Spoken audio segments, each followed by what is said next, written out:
the prosecution if somebody in a jury took it out on me that they didn't believe in what I did, or something along those lines. You never know what they're going to do or think in a jury.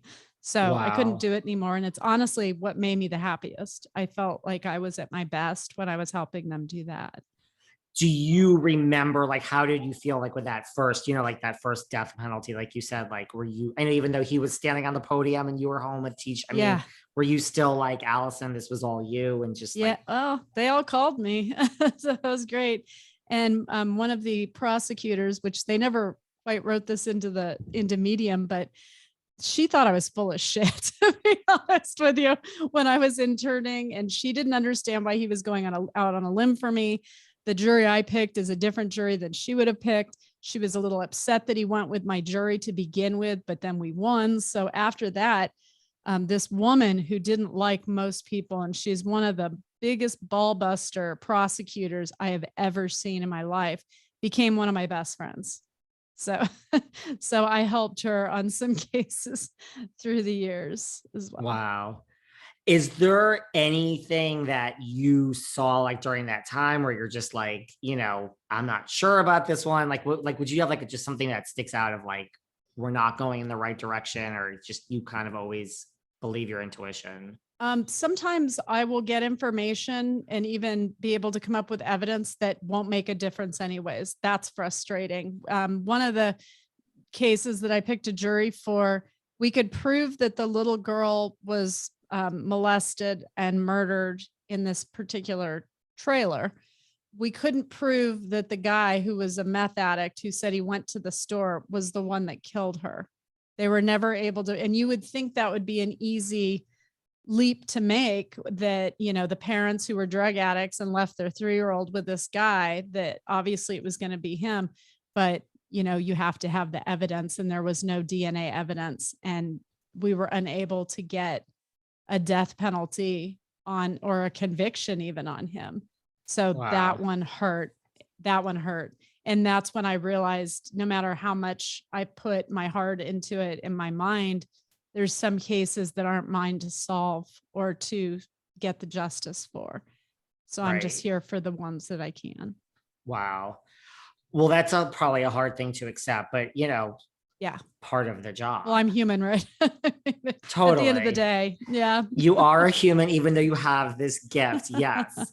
Well, like when we started, I said you wrote 6 books. I know one of them was Don't Kiss Them Goodbye. And I know that that was kind of what inspired Medium. Now, talk to us about how this all came about. I know Kelsey Grammer was involved. So tell me how, here you are, you're doing your job and it's all great. How does one get a TV show made about their life? I was being studied by scientists they were trying to understand how I was doing what I was doing. So I, along with other people with abilities, were being studied in a laboratory for a university. Anyways, I became one of their sort of best, and Hollywood reached out for a pilot called The Oracles, and they were narrowing it down to about 120 of us, and then pitting us against each other to see who was going to make the 5 oracles. The only reason I went is because I wanted to see, I was in homicide at this time when this was happening, and I had just initiated the Amber Alert and served on the task force. So this was in 2000. So I went to see what other mediums looked like. Do they wear suits? Do they carry attaché cases? And what are they like? And so I went, and they were nothing like me. I was nothing like them. They were all from different countries and different walks of life, and we all had different styles, and some of them were a little strange, and some of them were cool, and you'd never know that they could do what they do. And then I just realized as I was going through the process that a lot of them were very average, because I was used to being studied in the lab where the scientists will say, I posed a question to somebody who died, who's connected to me on the other side. I want you to answer the question. So the only way you can answer that question is by talking to the dead person. They were trying to eliminate reading of minds, that sort of thing. So I was able to do that. And so I expected that level. Anyways, I made one of the 5 oracles. I didn't mean to, and every week you're watching your friends go home, your astrology friends, your runes friends, your weirdos from all walks of life that you kind of love and feel connected to. And so I made one of the 5 oracles, and Kelsey had produced that. So that's how I met him. Charles Shaughnessy actually was the host of that pilot. And we read people out of the audience. Nothing new, nothing. I mean, it was a good concept and a good show, but yeah, I didn't really care. It was an interesting experience. And then I really knew that I was better than a lot of mediums, because now I'd gone up against them from around the world that a stack of producers had, pulled and tested each of them for them to even get to the phase of being able to compete on the show. And we were competing for days leading up to the filming. So it was a lot. It was a lot. And this show just never went anywhere. It was one of those pilots that just never was picked up. Yeah. Wow. Honestly, I didn't care, because I never set out to be in television. I wanted to be a prosecutor, damn it. TV sort of fell in my lap. And I know that's terrible to be able to say when a lot of people, that's their focus. That's their intention. That never was mine.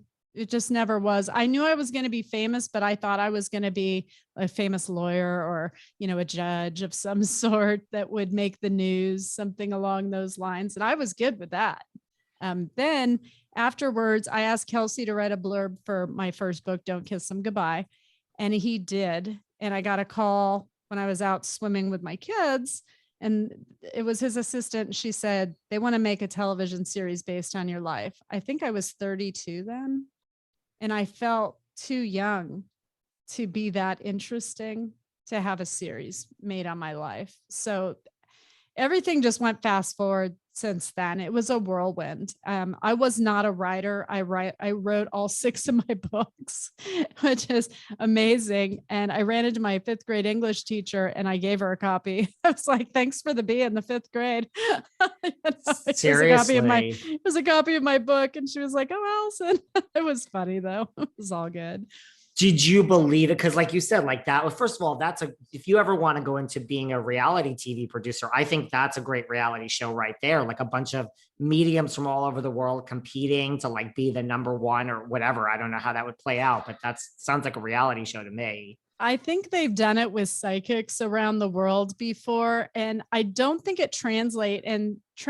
And the reason is people want to hear something about them specifically. So watching mediums read other people, although people like it on my YouTube, they like watching the video clips and everything, but watching somebody else be read, it has to be incredibly compelling or you're going to get bored. So to have episodes where you've got some sort of average readings lined up back to back to back, that could be monotonous. I could see how that'd be a tough one to pull off.